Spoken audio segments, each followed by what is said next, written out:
آہستہ ہو رہا ہوں اور آپ کو پرواز دینے کو انشاءاللہ. تو کہیں کہتا ہے کہ یہ مسیح ابن مریم، کہیں کہتا ہے عیسیٰ ابن مریم، ٹھیک ہے نا. یہ عجیب بات ہے. اللہ نے عیسیٰ کی ذکر کیا تو اکثر مقامات پر ان کی ماں کا نام ساتھ میں رکھا، ٹھیک ہے نا. حالانکہ بہت سے نبیوں کو ذکر کیا جا رہا ہے، بہت سے نبیوں کو ذکر کیا قرآن نے 28 27 کے قریب نام لیے اللہ نے انبیاء کے قرآن مجید کے اندر. لیکن نہیں کہا نا کہ ابراہیم ہے تو ان کی والدہ کا نام یہ تھا، موسیٰ ہے تو ان کی والدہ کا نام یہ تھا، فلاں ہے تو ان کی والدہ کا نام یہ تھا، یوسف ہے تو ان کی والدہ کا نام یہ تھا، یحییٰ ہے تو ان کی والدہ کا نام یہ تھا. نہیں تھا. لیکن جب جناب عیسیٰ کا ذکر کرتا ہے تو خصوصیت کے ساتھ کہتا ہے کہ عیسیٰ جو مریم کے بیٹے ہیں، جو ابن مریم ہے نا، تو کوئی نہ کوئی راز تو ہے، کوئی نہ کوئی راز تو ہے. تو اللہ توجہ کی چیز کر دے رہا ہے. اللہ انسانوں کو، قرآن پڑھنے والوں کو بتا کیا رہا ہے، انسانوں کو پیغام کر دے رہا ہے. بار بار اللہ نے ابن مریم کہہ کے یہ بتایا کہ دیکھو قرآن مجید کی ایک آیت ہے. اب یہ راز کھول رہا ہے اور آپ کے سامنے کھول رہا ہوں جہاں جہاں سننے والے بیٹھے ہوئے. خدا نے قرآن میں ایک مقام پہ کہا ہے بالوالدین احسانہ، ماں باپ کے ساتھ احسان کرو. دونوں کا ذکر ساتھ کیا. یہ نہیں کہ ماں کا ذکر الگ کیا ہو اور باپ کا ذکر کیا ہو 50 آیتوں کے بعد. نہیں، دونوں تمہارے وجود کا سبب ہے تو دونوں کا ذکر ساتھ میں. ماں بھی تمہارے وجود کا سبب، ماں پہ احسان کرو. باپ بھی تمہارے وجود کا سبب، باپ پہ احسان کرو. تو دونوں کا ذکر اس لیے کیا کہ دونوں تمہارے وجود میں دخالت رکھتے ہیں. خدا نے بار بار کہا یہ عیسیٰ مریم کے بیٹے ہیں. بتانا یہ تھا کہ اگر ان کا کوئی باپ ہوتا تو اس کا نام بھی آ جاتا. ماشاءاللہ ماشاءاللہ.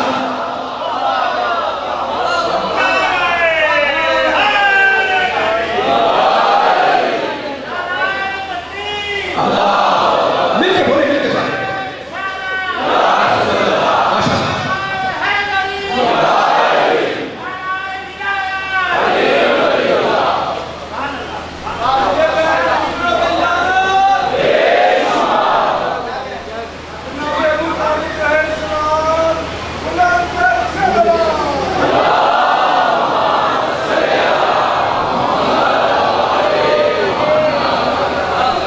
جو ہے سننے والوں کی ہم سمجھتے جناب ایسے ابن مریم کہہ دیا، مریم کے بیٹا کہہ دیا، مریم کے لال کہہ دیا، مریم کے لال. نہیں، خدا نے قرآن میں کوئی ایک لفظ ایک نقطہ بھی استعمال کر رہا ہے تو بے حکمت نہیں کر رہا ہے نا.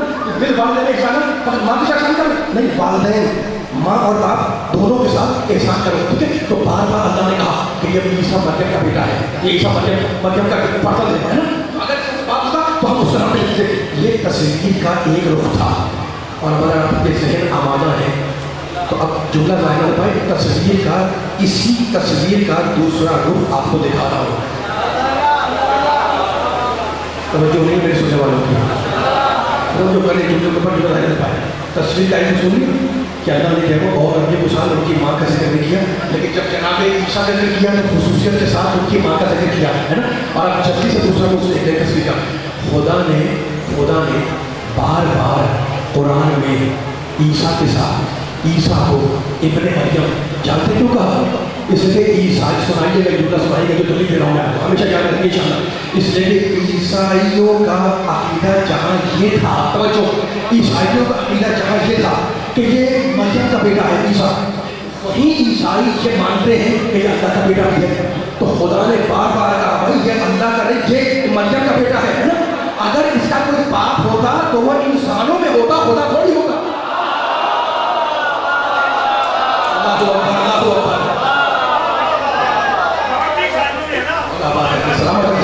اس لیکن تفصیلی انداز سے یہ جملہ آگے بیان لے جا رہا ہوں. میرا ساتھ دیتے رہیے گا. آپ کے ذہن آمادہ ہے، کہیں بھی کوئی ڈسٹربنس نہیں ہونی چاہیے. جملہ مکمل کر کے آگے بڑھ جاؤں گا انشاءاللہ. جو پیچھے مجلس سے میری ایشی کا شام ہو کے آ رہا ہوں انشاءاللہ مجلس، اور دوبارہ خطاب کر رہا ہے شاہ مجلس سے ہے نا. تو زیادہ وقت لینا چاہ رہا ہوں لیکن جس سے آپ کے ذہن آمادہ ہے. یہ کتنی دیر کی 20-25 منٹ کی تقریب جو میں نے کی آپ کے سامنے ہے نا، اس کا محضر آپ کو دے. اب کیا نتیجہ نکلا کہ اگر قرآن میں اللہ کہے کہ عیسیٰ مریم کے بیٹے تو بے حکمت نہیں ہے. اللہ کہہ رہا ہے مریم انسان ہے، مریم ہماری مخلوق ہے. تو فرض محال اگر مان لو کہ عیسیٰ کا کوئی باپ ہے تو انسانوں میں ہوگا. جب ماں انسان ہے تو شوہر باپ بھی انسان ہوگا. ٹھیک ہے. تو اب سمجھ میں کیا آیا؟ سمجھ میں کیا آیا؟ خدا کرے یہ باری بات جو کہنے والا ہوں بہت والا مجھے تاثیر بھی دے اور آپ کا یہ بات بہت بھی جانا. سمجھ میں ہمیں یہ آیا، سمجھ میں کیا آیا کہ ابن مریم کہہ کر عیسیٰ کو اللہ نے یہ بتلا دیا کہ عیسیٰ اللہ کا بیٹا نہیں ہے. کیوں؟ اس لیے کہ ایک انسان انسان کے پیٹ سے نکلا ہے تو جو کسی مخلوق کے بطن سے نکلے وہ اللہ کا بیٹا نہیں ہوگا. میں دیکھ رہا ہوں علی والوں کے ہاتھ. میں آپ کا شکر گزار ہوں. سلامت رہے. علماء نے کہا عیسیٰ مریم کے بدن مطہر سے نکلے یہ خود دلیل ہے کہ عیسیٰ اللہ کے بیٹے نہیں ہیں. اگر یہ بات واضح ہو گئی تو مجھے کہنے دے کہ ماں کا وجود دلیل ہے کہ اللہ باپ نہیں ہے. بھائی ماں انسان ہے نا, عیسیٰ کی ماں انسان ہے نا, مریم ہے اور وہ مخلوق ہے, تو ماں کا وجود دلیل ہے کہ خدا باپ نہیں ہے نا. نہ مادی باپ ہے نہ مانوی باپ ہے. کوئی کہہ رہا اللہ مادی باپ کیوں نہیں بن سکتا؟ میں کہتا اللہ مادی باپ اس لیے نہیں بن سکتا کہ اللہ مادہ ہی نہیں ہے تو مادہ باپ ہے. بھائی اللہ بول نہیں سکتا, اللہ تو مادہ خلق کرنے والا ہے نا, تو ہوش میں آؤ اللہ مادہ نہیں ہے جو اللہ کو مادی باپ ہے. کہیں جناب ٹھیک ہے آپ کی بات بنا دی کہ اللہ مادی باپ نہیں ہے, اللہ مادی باپ نہیں ہے, لیکن کیا مانوی باپ ماننے میں اللہ کو کوئی اعتراض ہے؟ میں بالکل اعتراض ہے. کیا اعتراض ہے؟ میں نے کہا مادی باپ اس لیے نہیں کہ مادہ نہیں ہے, اور مانوی باپ اس لیے نہیں ہے کہ مانوی باپ محتاج تھوڑی ہے کہ کسی عورت کے ذریعے پیدا کرے. ماشاءاللہ ماشاءاللہ, سلامت رہے, آباد رہے, آباد رہے. اس کا مطلب یہ ہے کہ ابن مریم کہنا یہ دلیل سناؤ زمانے کو. میں اسد اللہ جوہری لاشان عباس میں مولا باغ کے خدشے میں ابن مجمع کا جملہ کہنا ابن مریم ہونا یہ دلیل ہے کہ عیسیٰ اللہ کے بیٹے نہیں. ابن مریم کا بیٹا ہونا یہ دلیل ہے کہ عیسیٰ اللہ کے بیٹے نہیں. کیوں؟ اس کے درمیان میں ماں آ گئی اور ماں ہے مریم. تو مجھے بتاؤ کہ جس کے واسطے میں تنہا ماں آ جائے وہ اللہ کا بیٹا نہیں بنتا. تو جس علی کا ابو طالب جیسا ماں, بیٹے کا جیسا ماں, وہ اللہ کیسے بنتا؟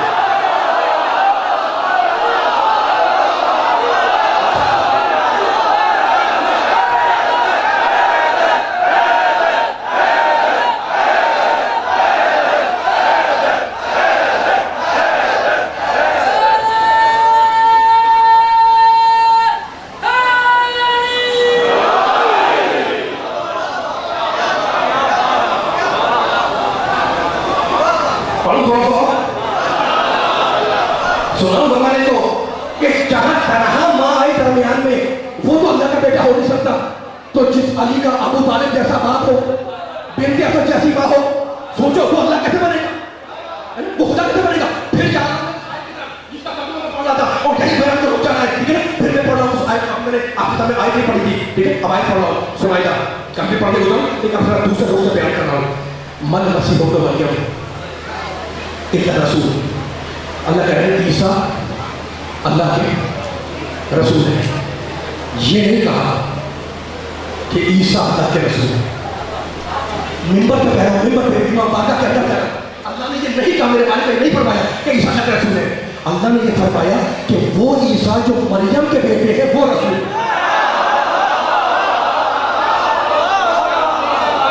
اور ساتھ دیا میں تھک رہا ہوں, میرے ساتھ دیا جا کے پہلا دوں گا اور میں مساکر جا سکوں نا. اللہ نے نہیں کہا, بابا کے دوہل کہہ رہا ہوں میں سے کہ عیسیٰ اللہ کے رسول نہیں. مل مسیح ابن مریم, وہ عیسیٰ جو وہ عیسیٰ جو مریم کے بیٹے ہیں وہ اللہ کے رسول ہے, ٹھیک ہے, وہ اللہ کے رسول ہے. ابھی آگے کا جملہ میں نہیں پڑھوں گا, ابھی اس جملے میں عجیب بات ہے. اعلان ہو رہا ہے عیسیٰ کی رسالت کا, اعلان ہو رہا ہے عیسیٰ کی, یہ ہمارے رسول ہیں اور اس میں لازمی ہے کہ انہوں ابن مریم کہا جائے. اب مجھے بتائیں, اللہ نے میرے نبی کا ذکر کیا, آئے پڑھوں, وما محمد الا رسول, محمد کچھ نہیں ہے سوائے رسول ہے. یہ نہیں کہا اللہ نے کہ وہ محمد جو آمنہ کے لال ہے.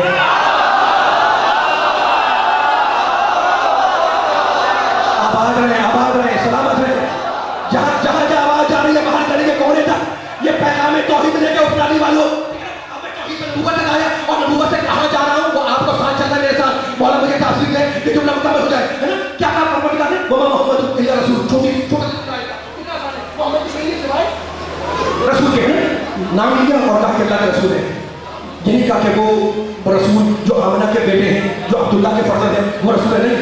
نہیں, ماں باپ کا ذکر نہیں کیا. کیوں؟ اس لیے کہ رسالت نہ ماں سے میراث میں ملتی ہے نہ باپ سے.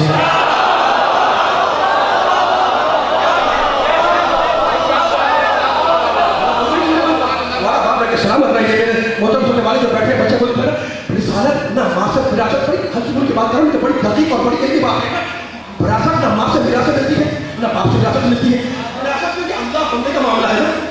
قرآن میں اللہ کہتا ہے جس کو چاہتا ہے عطا کرتا ہے، اب وہ چاہتا ہے کہ یہ عہدہ کس کو دینا ہے، ٹھیک ہے نا؟ اچھا تو اب نہ باپ سے ملتی ہے وراثت میں اور نہ باپ سے وراثت ملتی ہے، ٹھیک ہے؟ لیکن اللہ نے جب عیسیٰ کی رسالت کا اعلان کیا ہے نا، تو وہاں فقط عیسیٰ نہیں کہا کہ وہ عیسیٰ جو ابن مریم ہے وہ اللہ کے رسول ہے.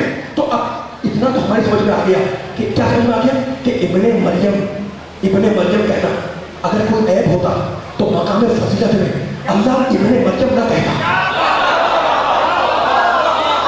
ذرا سا مائک کی آواز کو ذرا سا کرتے ذرا سا، ٹھیک ہے؟ اگر ابن مریم ہونا کوئی عیب ہوتا، کوئی نقص ہوتا، نعوذ باللہ، تو اللہ مقام فضیلت میں ابن مریم نہ کہتا. ٹھیک ہے، میں ذرا کھول رہا ہوں، اس سننے کو ذرا کھول رہا ہوں. مثال دینا چاہ رہا ہوں میں. عیسیٰ پہ ہمارا سلام، حضرت مریم پہ ہمارا سلام، طاہرات کا کہنا تھا نا، طاہرات طاہرہ ہے، مصطفیٰ ہے، صدیقہ ہے، قرآن نے کہا، ٹھیک ہے نا؟ اس لیے قرآن نے کہا، ٹھیک ہے، ان پہ ہمارا سلام ہے. لیکن سارے کمالات اور سارے فضائل کا مرکز ہے ذات مصطفیٰ. اب سمجھانے کے لیے کہہ رہا ہوں آپ کو، سمجھانے کے لیے کہہ رہا ہوں میں، ٹھیک ہے نا؟ سمجھانے کے لیے کہہ رہا ہوں، سمجھانے کی مجبوری اس کہنے کے لیے. نعوذ باللہ، کان پہ ہاتھ لگا کے کہہ رہا ہوں، اگر کوئی میرے محمد کی توہین کرنا چاہے تو یہ کہہ سکتا ہے نا کہ جناب جانتے نہیں کون ہے یہ ابو لہب کے بھتیجے ہیں. مجھے بتائیں ابو لہب چچا ہے نا، اور چچا ہوا تو یہ کیا ہوئے؟ بھتیجے ہوئے. سننے والے مجھے بھول رہے کہ میں کیا کہہ رہا ہوں. کسی کی ہمت نہیں کہ وہ میرے نبی کا یہ تعارف کرائے کہ یہ ابو لہب کے بھتیجے ہیں، اس لیے کہ اس تعارف میں توہین کا پہلو ہے. تو ہماری سمجھ میں آ گیا کہ جس کے کردار میں عیب ہو اس کا نام مقام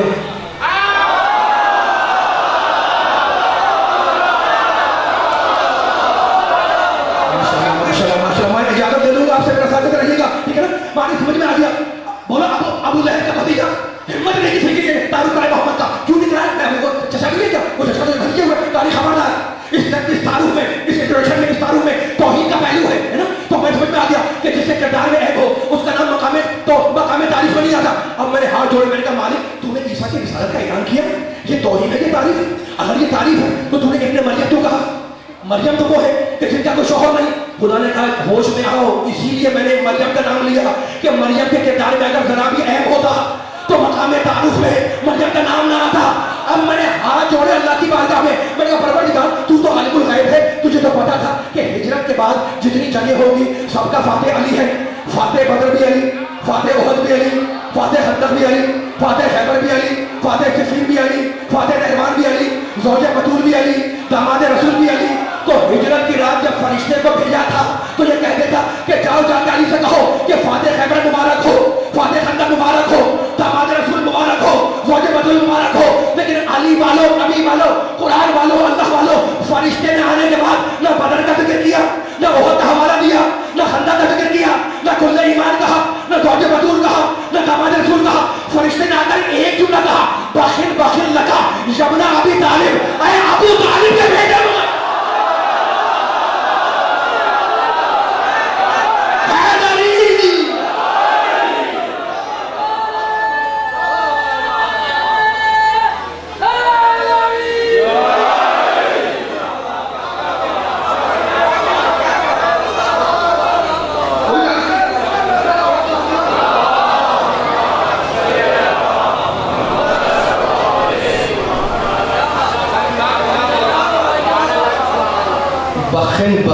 فرشتے نے آ کر یہ نہیں کہا کہ ہونا ہے ہجرت کے بعد تاکہ انہیں اور علی کو فاتح ہونا ہے، بدر کا بھی احد کا بھی. کہتے تھے کہ فتح کرنے والے بدر کے تجھے مبارک، فاتح خیبر تجھے مبارک، فاتح صفین تجھے مبارک، زوج بطول تجھے مبارک، داماد رسول تجھے مبارک. یہ سارے کام علی کو ملے ہوئے ہیں. لیکن اللہ کے فرشتے نے آنے کے بعد نہ بدر کا ذکر کیا، نہ احد کا کیا، نہ دنیا میں کیا کہنا چاہ رہا ہوں، نہ خیبر کا کیا، نہ خندق کا کیا. فرشتے نے آ کر ایک جملہ کہا، بخل بخل لکا یبنا ابی طالب، اے ابو طالب کے بیٹے تجھے مبارک ہو، من مثلوں کا تیرے جیسا کوئی نہیں.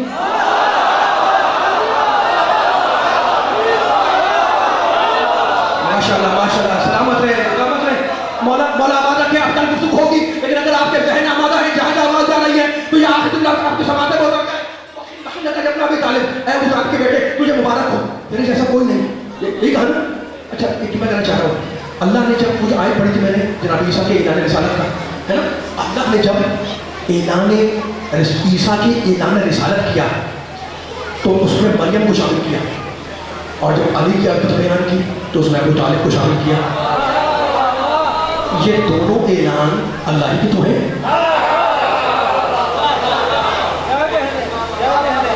تھک گئے لگا مجھے سننے میں. تھک گئے کیا؟ نہیں تھکے. اچھا تو پھر آخر تک تو وہ بھی انشاءاللہ مولا میں چاہتا ہوں. لیکن فرشتوں نے جو کہا تھا کہ باقی باقی جب ابی طالب اے ابو طالب کے بیٹے تجھے مبارک ہو, تو نے وہ کارنامہ انجام دیا, تو نے وہ کام کیا من مثل کا جو کوئی نہیں کر سکتا, تیرے جیسا کوئی نہیں ہے. یہ اعلان یہ بھی اللہ کا اعلان, جو قرآن میں اللہ نے اعلان کیا وہ بھی اللہ کا اعلان ہے نا. یعنی جو زبان فرشتے سے اعلان ہوا وہ بھی اللہ کا اعلان, جو تجھے کوئی فکر دینا چاہ رہا ہوں میں, جو زبان قرآن سے اعلان ہوا وہ بھی اللہ کا اعلان ہے نا. اللہ نے جب علی کے عدت بیان کی تو ابو طالب کا حوالہ دیا, جب عیسیٰ کی رسالت کا اعلان کیا تو مریم کا ذکر کیا, مریم کا حوالہ دیا.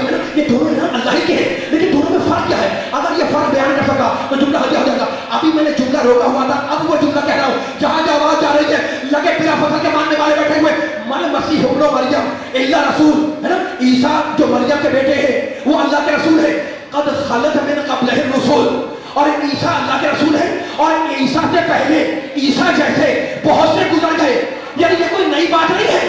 عیسیٰ رسول ہے اور عیسیٰ جیسے بہت سے گزر گئے. یعنی اللہ نے مریم کا نام لیا اس عیسیٰ کے ساتھ جس کے جیسے تھے, اور ابو طالب کا ذکر کیا اس علی کے ساتھ جس کے جیسا کوئی نہیں.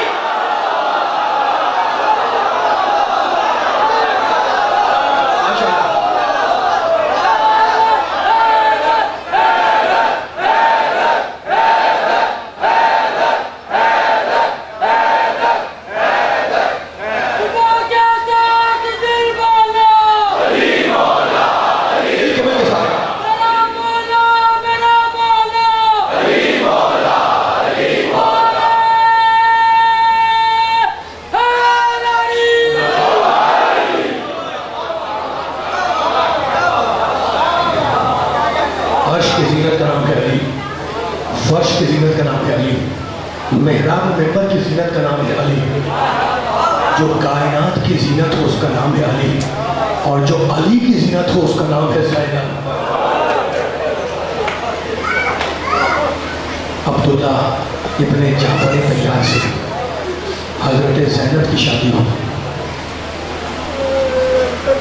دستور ہے کہ شادی کے دوسرے دن بڑی بوڑھی خواتین دلہن سے پوچھتی ہیں کہ گھر پسند آیا. اچھا بڑی صاحب حیثیت ہے عبداللہ ابن جعفر طیار, کوئی چیز نہیں جو جعفر کے گھر میں نہ ہو اور وہ عبداللہ کی ملکیت میں نہ آئی ہو. رونے کے لیے بیٹھے ہوں, میں طویل مسائل نہیں پڑھوں گا, لیکن پوچھا بیوی سے کہ بیوی گھر پسند آیا, سنیں گے؟ کہنے لگی سب کچھ ہے, بس ایک چیز کی کمی ہے. کہا وہ کیا؟ کہا میرا حسین نظر نہیں آتا.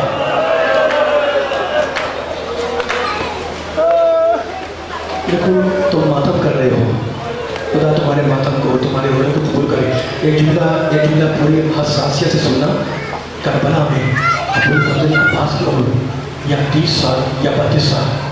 عباس بیٹے ہیں ام المنین کے, لیکن عباس کو پالا ہے زینب نے.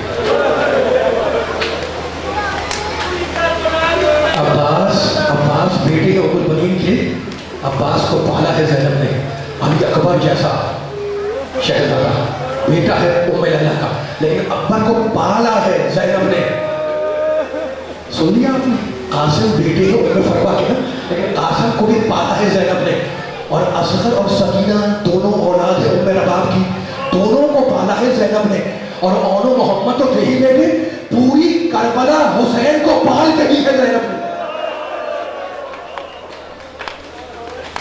اب میں کیا پڑھوں, آپ رو رہے ہیں. عبداللہ کو بھی سمجھ گئے, شہزادی زینب کو بھی سمجھ گئے, لیکن سنو 28 رجب کو جب حسین کا قافلہ تیار ہوا نا مدینے سے نکلنے کے لیے, تو عبداللہ بیمار تھے. حسین نے کہا بہن سے کہ بہن اپنے شوہر سے جا کر اجازت لے لو. شہزادی حجرے میں آئی, عبداللہ بیمار تھے, لیٹے ہوئے تھے. آئی شہزادی اور سرہانے جا کر بیٹھ گئی, اور بیوی نے رونا شروع کیا. عبداللہ نے کہا بیوی میں آپ کا رونا برداشت نہیں کر سکتا, میں آپ کا رونا دیکھ نہیں سکتا, جو دل میں ہے وہ کہہ دے. کہا سنو عبداللہ, میرا بھائی مدینہ چھوڑ کے جا رہا ہے. عبداللہ اگر میں ساتھ نہ گئی تو 2 کام ایک ساتھ ہوں گے, ادھر حسین کا قافلہ نکلے گا, ادھر زینب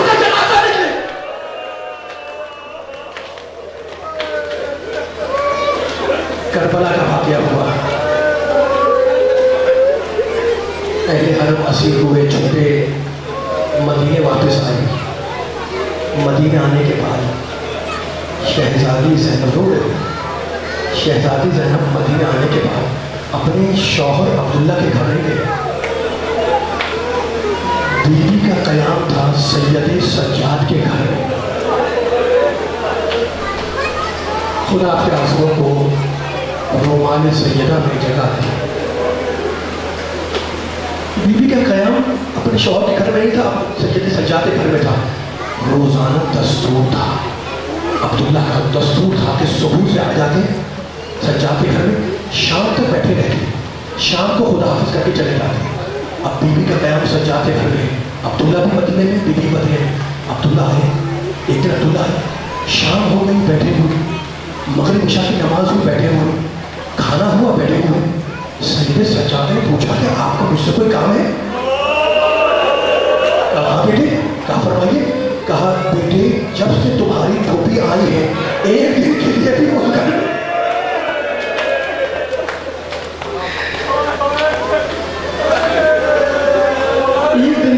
گھر میں نہیں آئی, تو میری طرف سے ہاتھ جوڑ کے کہنا کہ وہ بھی تو آپ کا گھر ہے نا, ایک وقت کہیں تشریف لے آئیے. کہا میں پھوپھی سے وعدہ کرتا ہوں کہ پھوپھی سے کہوں گا. عبداللہ گئے. کہا پھوپھی اماں عبداللہ آئی تھی, بڑی دیر بیٹھے رہے, چاہتے ہیں کہ آپ ان کے گھر چلی جائیں. کہا اچھا بیٹا اگر تو چاہتا ہے تو میں چلی جاؤں گی. دوسرا دن ہوا, شہزادی زینب عبداللہ کے گھر میں داخل ہوئی. اپنا گھر ہے نا, اپنا گھر ہے. ایک مرتبہ آنگن کو غور سے دیکھا, سوچا ہوگا کہ کبھی یہ گھر آباد تھا, کبھی اس گھر کے آنگن میں دو چھوٹے چھوٹے بچے کھیلا کرتے تھے. آنگن کو غور سے دیکھا اور ایک مقام پر بی بی مٹی میں جا کے بیٹھ گئی. آپ رو چکے, بس عبداللہ کو خبر ہوئی کہ شہزادی زینب گھر میں آ گئی. رونے کے دن ہے, رونے میں شرط نہ کرنا. عبداللہ گھر میں داخل ہوئے, صحیح عبداللہ گھر میں داخل ہوئے. عبداللہ کی نگاہ پڑی ایک ضعیفہ پر. کہنے لگے اے ضعیفہ تم کون ہو؟ تو اپنا ضعیفہ نے روکے کہا عبداللہ جس کا بھلا کر کربلا میں اجڑ گیا, اسے تو کیسے پہچانوں گے؟ عبداللہ نے ہاتھ جوڑے, کہا میری پہچانے میں دشواری ہوئی. اب شہزادی کا جلال دیکھے, کہنے کہ عبداللہ مجھے آنکھوں میں آنکھیں ڈالی عبداللہ کے, اور کہا عبداللہ مجھے کس لیے بلایا؟ کیا یہ پوچھنا چاہتے ہو کہ اور محمد کیسے ڈالے؟ تماچے مارے. عبداللہ تماچے, کہا نہیں بی بی نہیں, وہ تو غلام زادے تھے. میں تو بس یہ پوچھنا چاہتا ہوں میرا بھائی حسین کیسے لگا؟ یہ سننا تھا, کمر پکڑ کے بیٹھ گئی. کہ عبداللہ کیا بتلاؤں, جب سب مر گئے, عباس مر گئے, اکبر مر گئے, حسین نے آسی چڑھائی, تلوار نکالی اور کہا بھوکے کی جنگ دیکھو, اب پیاسے کی جنگ دیکھو, جس کا افسر مارا گیا اس کی جنگ دیکھو.